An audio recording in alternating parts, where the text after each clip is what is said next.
with the beautiful girl that I met made in Japan. The beauty of her face was beyond my wildest dreams.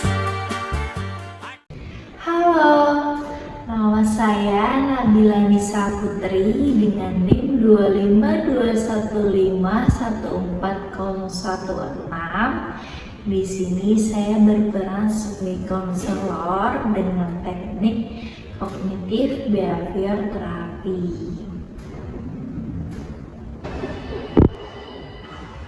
Ya, silakan masuk. Baik. Ya. Oke, mari saya langsung kasih dulu.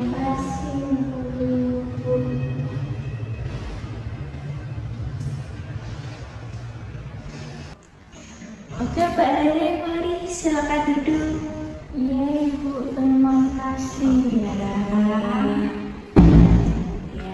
Duduk, cari posisi senyaman mungkin ya Pak Rere ya. Iya, Bu, sudah nyaman. Gimana tadi perjalanannya Pak Rere? Perjalanan ya Bu, tadi perjalanannya agak macet sih Bu, makanya itu saya agak kesel karena kesini jadi agak telat ya Bu, maaf ya Bu. Tidak apa-apa. Pak Rere baru pertama kali di sini ya? Betul banget Ibu, baru pertama kali kesini, baru pertama kali konseling juga. Gimana kabarnya hari ini Pak Rere? Kalau kabar ya Bu, saya untuk hari ini lumayan baik sih Bu. Oke. Baik. Jadi sebelumnya kan belum pernah mengalami melakukan konseling ya, belum pernah melakukan konseling. Jadi di sini boleh jelaskan bahwasanya Mbak Ale di sini bebas bercerita, mau cerita apa aja, kalau kesah Mbak Ale, terus perasaan Mbak Rere selama ini itu ceritakan sebenar-benar. Tenang saja Mbak Rere, bahwasanya Bunda akan menjaga kerahasiaan Mbak Rere, itu ya. Iya Bu, terima kasih Bu. Jadi untuk konseling hari ini Mbak Rere, waktunya akan ditentukan kurang lebih selama 25 hingga 30 menit ya Mbak Rere ya. Ibu. Oke, jadi begitu Mbak Rere. Deg-degan nggak? Saya agak cukup gugup sih Bu untuk kesini tadi. Iya, ngomong Mbak Rere, nanti santai aja. Nanti kita akan bersama-sama, ya ini tadi, bersama-sama membantu menyelesaikan permasalahan tadi. Begitu. Terima kasih banyak Ya. Mbak Rere, apa yang dirasakan Mbak Rere saat ini? Yang saya rasakan saat ini ya Bu, saya tuh merasa diri saya tuh agak lelah ya Bu, agak lelah. Terus saya merasa juga tidur saya itu akhir-akhir ini tuh enggak berkualitas Ibu, karena mikirin tugas-tugas kuliah saya Bu, gitu Bu. Iya, sebenarnya Mbak Ari itu sedang ini banget ya, sedang merasa terbebani banget, ya kan? pikirannya juga sedang kacau ya Mbak Rere ya, karena ya tugas-tugasnya banyak sehingga tubuhnya Mbak Rere juga ikut merasa kewalahan gitu ya Mbak.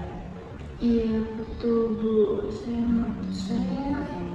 juga merasa kewalahan Bu, dan saya juga merasa takut kalau nilai saya itu turun Bu. Iya Mbak Rere, ya saya bisa memahami situasinya ini Mbak Rere ya. Apalagi Mbak Rere sebelumnya juga memiliki prestasi kan sebelumnya. Iya Bu, pernah Bu. Ya, oke Mbak Rere. Selain itu, apakah Mbak Rere itu merasakan tekanan dari luar juga? Tekanan dari luar Ibu, mungkin dari orang tua saya Bu, yang menyuruh saya untuk mendapatkan nilai yang sempurna gitu Bu. Gitu. Tuntutan dari orang tua ya. Iya Ya sebenarnya Mbak Rere juga ini yang merupakan orang yang tanggung jawabnya lebih besar gitu ya, yang bertanggung jawab terhadap lingkungan dan sekitar. Ya itu termasuk poin positif ya buat Mbak Rere ya.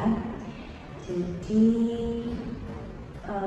selain itu Mbak Rere kan juga merasa tertekan karena tadi ya,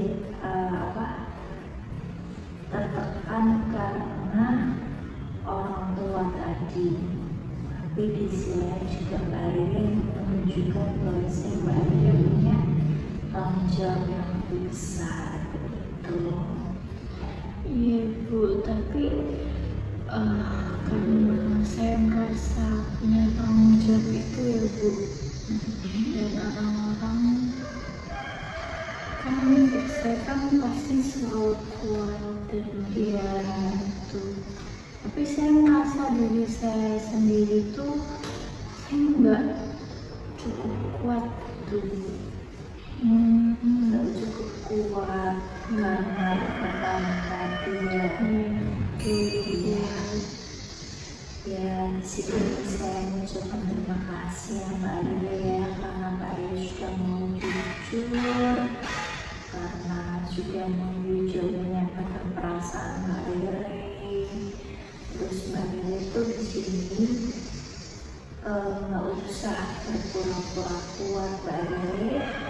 Nanti kita akan lakukan, nanti kita cari solusinya bersama gitu ya. Iya Bu. Oke, sekarang Mbak Rere bisa cerita mulai kapan Mbak Rere itu merasa tertekan? Sejak semester ini sih Bu, saya takut nilai saya turun, dan saya merasa saya tuh jadi malah membanding-bandingkan diri saya dengan teman-teman saya yang lebih pintar atau yang lebih senang gitu. Saling membandingkan diri Mbak Rere dengan teman-teman tadi. Kira-kira pikiran apa yang muncul di pikiran Mbak Rere? Ketika saya membandingkan ya Bu, pikiran yang muncul itu cemas, kemudian sedih, dan saya merasa juga takut gagal Ibu. Merasa cukup tidak pintar. Iya Bu, saya juga merasa saya tuh nggak pintar gitu Bu. Ketika pikiran itu muncul, apa yang Mbak Rere itu rasakan? sekarang saya tadi merasa nggak cukup pintar ya Bu ya. Karena saya merasa nggak cukup pintar itu, saya tuh jadi gampang cemas, kemudian juga saya lebih sering untuk sedih gitu Bu, dan seperti yang saya bilang tadi, saya jadi merasa lebih takut gagal untuk apa ya Bu, kayak misalnya nilai saya jelek, pokoknya saya merasa hidup saya itu takut gagal gitu. Jadi Mbak Adri yang bisnya seperti itu sehingga bisa sehingga menunda tugas gitu ya Mbak Rere ya. Iya Ibu, betul Bu. Jadi saya ulang lagi, rasa takutnya Mbak Rere itu ya kan, rasa takut gagal itu tadi membuat Mbak Rere itu tugasnya menumpuk, benar begitu. Iya, membuat tugas saya menumpuk, terus saya malah jadi nggak mau nyentuh tugas itu gitu Bu. Jadi saya tunda gitu.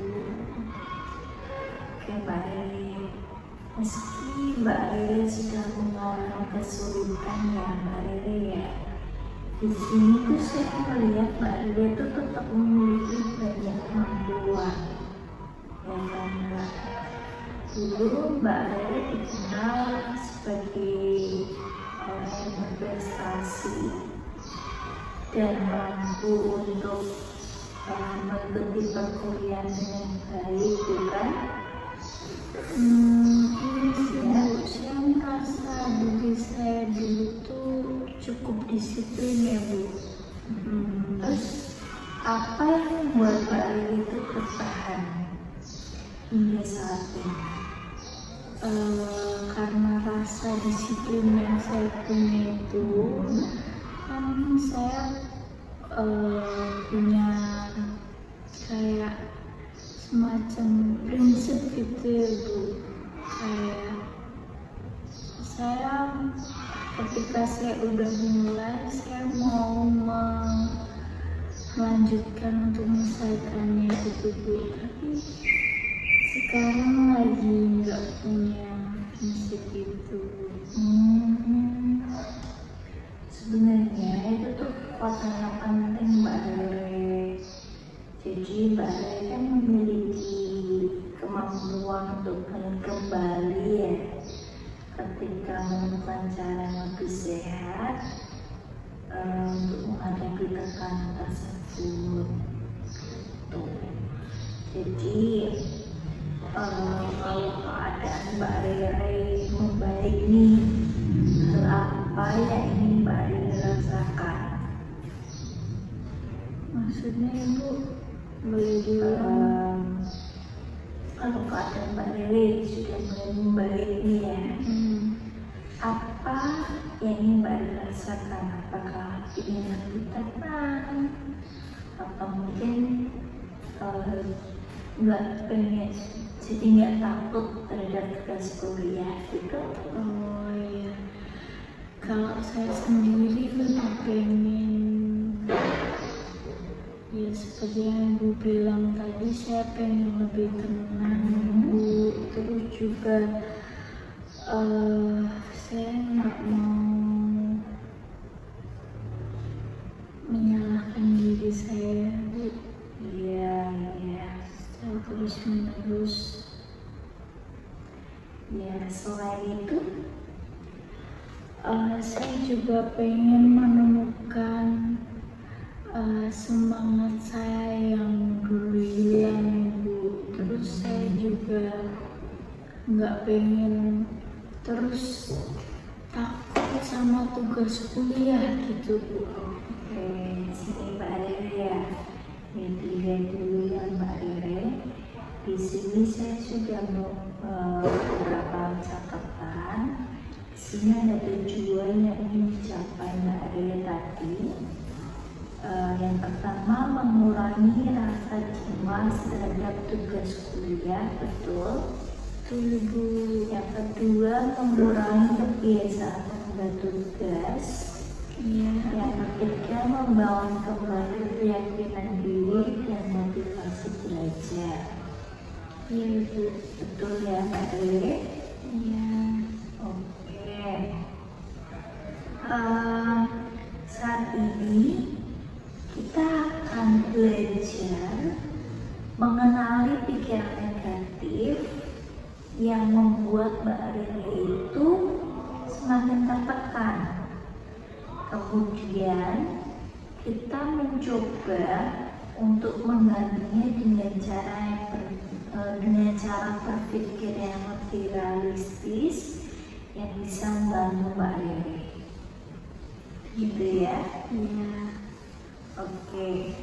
Tadi Mbak Rere mengatakan bahwasanya saya itu tidak cukup pintar. Ya. Menurut Mbak Rere, apakah nilai yang turun itu otomatis orang itu dikatakan orang yang tidak pintar? Setelah dipikir-pikir lagi, enggak kayak gitu sih Bu. Oke, apakah ada kemungkinan bahwa Mbak Rere sedang lelah atau mungkin sedang berada di bawah tekanan yang besar? Sedang lelah dan berada di tekanan yang besar itu mungkin bisa jadi penyebabnya sih Bu. Nanti kita coba lihatnya ya. Iya Bu. Nah, apakah sebelumnya Mbak Rere itu pernah berhasil menghadapi tantangan akademik? Pernah sih Bu. Saya dulu cukup percaya diri sama kemampuan saya Bu. Bagus itu ya. Berarti ada bukti ya bahwasanya Mbak Rere itu sebenarnya mampu gitu kan. Bisa jadi masalahnya itu bukan karena Mbak Rere itu bodoh, tapi karena tekanan yang terlalu besar yang membuat Mbak Rere itu kehilangan keseimbangan, gitu ya? Iya Bu. Oke, kalau begitu bagaimana kalimat yang bisa atau yang mungkin yang bisa mengubah dari kalimat saya gagal itu? Adakah kalimat selain bisa Mbak Rere itu mengubah kalimat pikiran saya gagal? Berarti diubah gitu Mbak dari takut gagal. Kalimat baru yang mungkin lebih realistis dari pikiran saya gagal. Mungkin saya sedang kesulitan, tetapi saya tuh masih bisa memperbaikinya untuk kedepannya. Bagaimana perasaan Mbak Rere setelah mengatakan itu? Saya merasa lebih lega sih Bu, dan karena saya mengatakan itu saya jadi gak terus-terusan menyalahkan diri saya gitu Bu. Ya, itulah yang perlu kita lakukan ya Mbak Rere ya, dengan membantu pikiran itu menjadi lebih seimbang agar emosi dan perilaku juga lebih sehat begitu. Ya, sekarang kita membuat sekarang kita buat langkah kecil yang lebih realistis ya Mbak Rere ya. Jadi tugas apa yang ingin Mbak Rere mulai kerjakan? Sebenarnya ada satu tugas sih Bu yang terus saya tunda, itu laporan penelitian Bu. Oke, laporan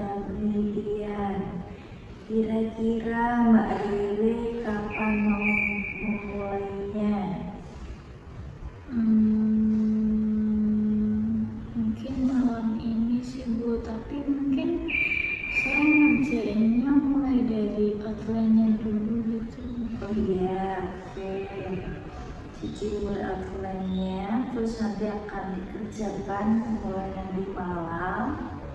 Berapa menit dalam satu hari? 30 menit. Oke, cukup 30 menit minimal ya. Oke, kira-kira selain tugas kuliah, adakah kegiatan maupun aktivitas yang sebelumnya itu pernah Mbak Rere lakukan tapi sekarang udah jarang banget dilakukan? Ada 2 hal sih Bu yang sekarang jadi saya jarang lakukan. Yang pertama itu olahraga.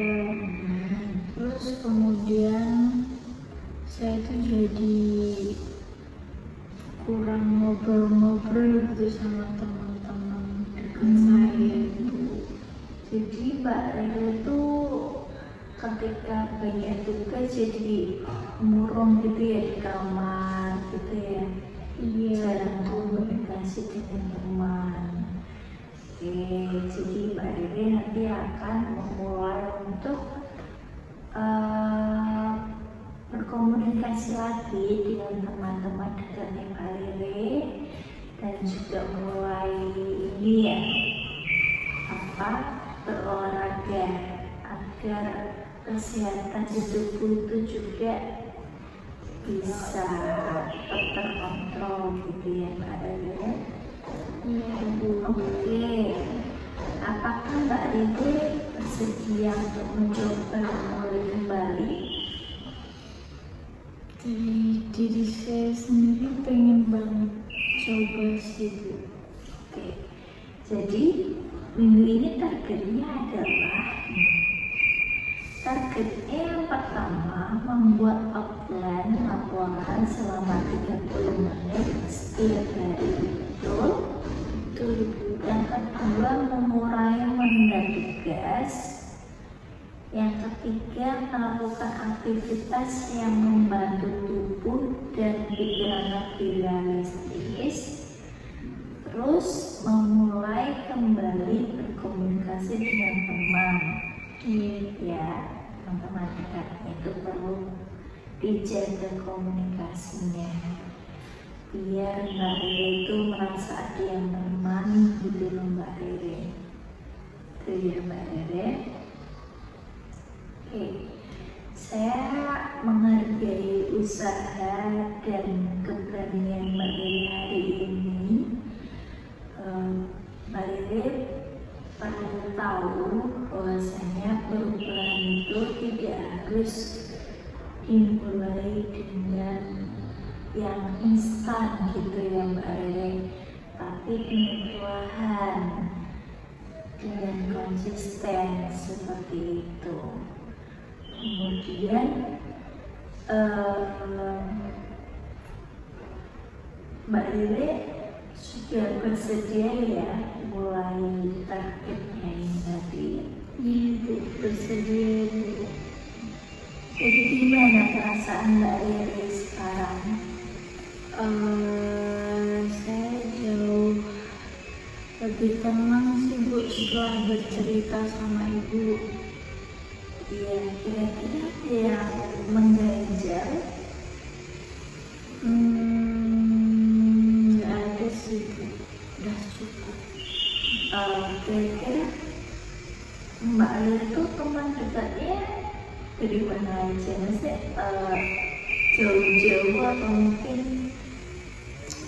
Karena ini temen kuliah ya Bu, ya? jadinya kayak banyak yang dari luar pulau juga sih Bu. Jadi jarang kumpul ya. Mungkin Ibu sarankan ya kalau misalkan Mbak Rere itu mungkin sungkan atau mungkin sungkan sama Ibu, biasanya kan sama teman dekat gitu kan, ya itu bisa tuh telepon gitu kan, mulai hubungan baik dulu gitu sama teman dekat. Rere belum punya pacar ya?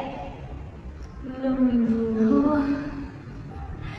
Ya Allah Mbak Rere, nanti kalau misalkan udah punya nih, dia bisa cerita-cerita sama pacarnya, atau mungkin bisa sama saya juga nggak apa-apa, bisa japri gitu kan. Jadi saya akan segera membalasnya. Sampai sini aja mau tanya anaknya Mbak Rere. Udah cukup sih Bu, udah jelas. Ibu juga udah membantu saya juga. Saya harap tujuan yang mau dicapai Mbak Rere sama targetnya benar-benar dilaksanakan ya. Jangan lupa untuk ditulis, kemudian nanti ditempel di kamarnya Mbak Rere, agar Mbak Rere nanti ini selalu tahu tujuan saya itu apa sih gitu. Kemudian kalau bisa nih, saran saya dikasih reward gitu, kira-kira target yang sudah terlaksana, nah reward apa nih yang bisa saya kasihkan ke target itu gitu. Dia Mbak Rere ya. Iya. Itu buat masukan Mbak Rere aja. Oke, terima kasih banyak Ibu sarannya. Terima kasih juga ya Mbak Rere sudah mau ada di sini, sudah mau percaya dengan saya. Nanti saya jadwalkan kembali untuk pertemuan berikutnya begitu. Ya Bu, terima kasih banyak atas waktunya, udah membantu saya juga. Ya, terima kasih. Saya boleh pamit. Iya, langsung saja Mbak Rere. Hati-hati ya, sini saya antar Mbak Rere.